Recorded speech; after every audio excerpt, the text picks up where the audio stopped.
இந்த வீடு இது வீடு இல்லம்மா, கோயில்மா.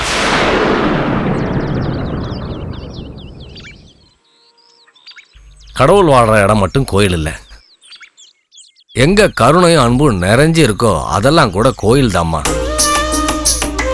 ஒரு காலத்துல கோயில் மாதிரி கருணை அன்பு பாசம் எல்லாம் நிறைஞ்சிருந்த இடம் தாம்மா அப்படி குட்டிச்சுவர போயிடுது.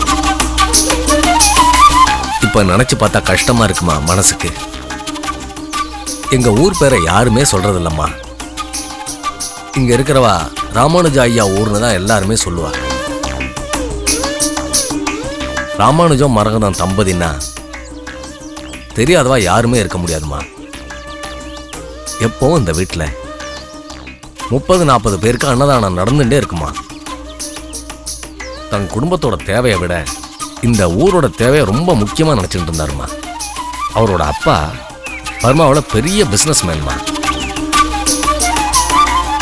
அவர் சம்பாதிச்ச பணத்தை எல்லாம் இந்த ஊரில் இருக்கக்கூடிய கோயில், குளம், பள்ளிக்கூடம் இதோட வளர்ச்சிக்காக எல்லாம் செலவு பண்ணாருமா.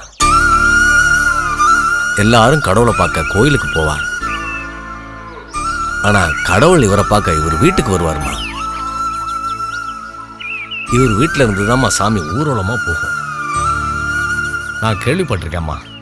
நல்லவங்க நினைக்கிறது நடக்கிறதுல இந்த தமிழ் மண்ணில்னு சொல்ற மாதிரி இந்த குடும்பம் செதஞ்சு போயிடுதுமா.